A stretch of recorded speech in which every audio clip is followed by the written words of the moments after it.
কোরআন মাজিদের মর্যাদা বেশি নাকি নবীজি সাল্লাল্লাহু আলাইহি ওয়াসাল্লামের মর্যাদা বেশি?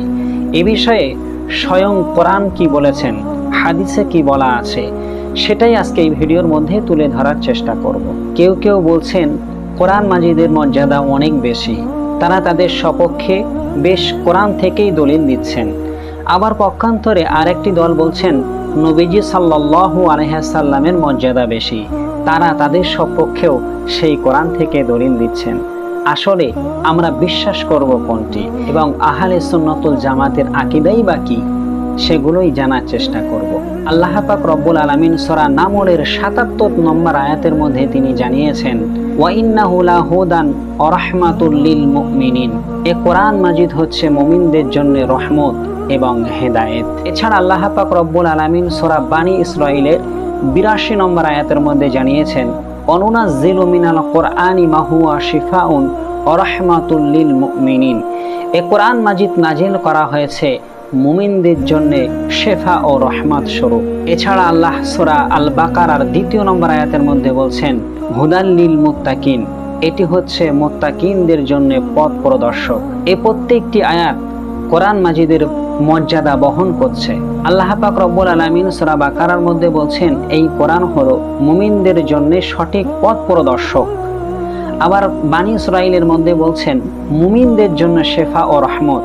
আবার আল্লাহ সূরা নামলের মধ্যে বলছেন যে কোরআন মাজিদ হচ্ছে মুমিনদের জন্য হেদায়েত ও রহমত।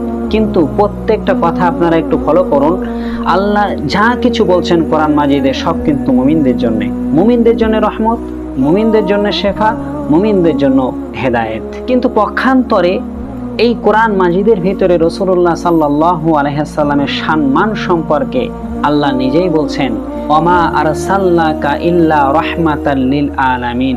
আমার নবী হচ্ছে গোটা বিশ্ব জগতের জন্য রহমত। সুবহানাল্লাহ।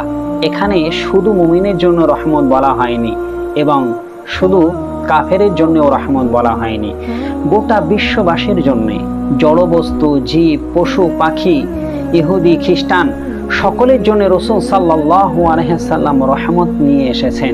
ঠিক এই আয়াতের উপরে ভিত্তি করে কিছু সংখ্যক ওলামাগণ তারা বলছেন রাসূল তো গোটা বিশ্ব জগতের জন্য রহমত, আর কোরআন তো শুধু মুমিনদের জন্য হেদায়েত, মুমিনদের জন্য রহমত, মুমিনদের জন্য নূর, যা কিছু সব মুমিনদের জন্য, আর রাসূল সাল্লাল্লাহু আলাইহি ওয়াসাল্লাম গোটা বিশ্ব জগতের জন্য রহমত।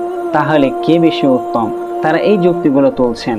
এবং যারা কোরআন মাজিদের এই আয়াতগুলো এখন শুনছেন, আপনাদেরও মনে হতে পারে যে সেই সব ওলামাগণের যুক্তিটা সঠিক। আসলে আল্লাহ রাসূল শ্রেষ্ঠ, আল্লাহ রাসূল যে শ্রেষ্ঠ এতে কোনো সন্দেহ নাই, কিন্তু আমাদের আসল জায়গাটা বুঝতে হবে। সৃষ্টির মধ্যে আহলুল সুন্নাতুল জামাতের আকীদা হচ্ছে সৃষ্টির মধ্যে সবচাইতে শ্রেষ্ঠ হলো নবী সাল্লাল্লাহু আলাইহি ওয়াসাল্লাম। তার চাইতে এই জগতে যা কিছু সৃষ্টি হয়েছে তার থেকে শ্রেষ্ঠ আর কিছু নেই। সে কোনো নবী হোক, সে কোনো ওলিয়া হোক, আর যাই কিছু হোক না কেন, আমার নবীর থেকে সৃষ্টির শ্রেষ্ঠ আর কিছুই হতে পারে না। তবে মনে রাখা দরকার, কোরআন মাজিদ কিন্তু সৃষ্টি নয়, সেটা হচ্ছে আল্লাহর কালাম, আল্লাহর সিফাত। শুধু কোরআন মাজিদ নয়, আল্লাহ পাক রব্বুল আলামিন আসমানি যে বড় বড় 4টি গ্রন্থ নাজিল করেছিলেন, তওরাত, ইনজিল, জাবুর, কোরআন, এসব কিছুই কিন্তু আল্লাহর সিফাত, আল্লাহর গুণ। তাহলে সৃষ্টির সঙ্গে আপনি আল্লাহর গুণের কেন তুলনা করছেন? মূল আমাদের আকীদা থাকবে এটা যে আপন আপন জায়গা থেকে যে যার মতো শ্রেষ্ঠ। কোরআন সে হচ্ছে আল্লাহর গুণ, আল্লাহর সিফাত। সুতরাং কেতাবের দিক থেকে কোরআন মাজিদ হলো সবচাইতে শ্রেষ্ঠ, আর সৃষ্টির দিক থেকে সবচাইতে শ্রেষ্ঠ হলো নবী সাল্লাল্লাহু আলাইহি ওয়াসাল্লাম।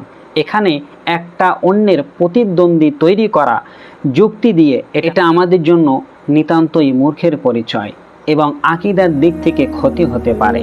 সুতরাং আমরা এই সমস্ত কোরআনের আয়াতের কোনো যুক্তি দিয়ে বোঝানোর চেষ্টা করব না, মানুষদেরকে ভুল বোঝানোর চেষ্টা করব না। আমাদের উচিত হলো যে কোরআন হচ্ছে আল্লাহর কালাম, আল্লাহর সিফাত, তার প্রতি বিশ্বাস রাখা, সেই কিতাবকে শ্রেষ্ঠ কিতাব বলে মেনে নেওয়া, আর নবীজি হচ্ছেন সৃষ্টির মধ্যে সবচাইতে শ্রেষ্ঠ নবী, এই বিশ্বাসটা নিয়েই থাকতে হবে। এখানে কোনো দ্বন্দ্ব তৈরি করা যাবে না। আশা করি আপনারা কোরআনের দলিলের ভিত্তিতে বিষয়টি বুঝেছেন। এই সমস্যাকালীন সময়ে যদি এই ভিডিওটি আপনাদের জন্য উপকারী বলে মনে হয়ে থাকে নিজেদের ঈমান বাঁচানোর জন্যে, আকীদার উপরে প্রতিষ্ঠিত থাকার জন্যে, তাহলে অবশ্যই সবাই ভিডিওতে একটি করে লাইক করে দেবেন। আর এই ভিডিওটি একটু বেশি বেশি সবাই শেয়ার করুন, যাতে সবাই সঠিকটা জেনে সতর্কভাবে চলতে পারে, নিজের ঈমানটা বাঁচাতে পারে। আল্লাহ আমাদের সকলকে সঠিক বোঝার তৌফিক দান করুক। সকলে বলি আমিন। ইনশাআল্লাহ আগামীতে আপনাদের সাথে আবার দেখা হবে। আল্লাহ হাফেজ।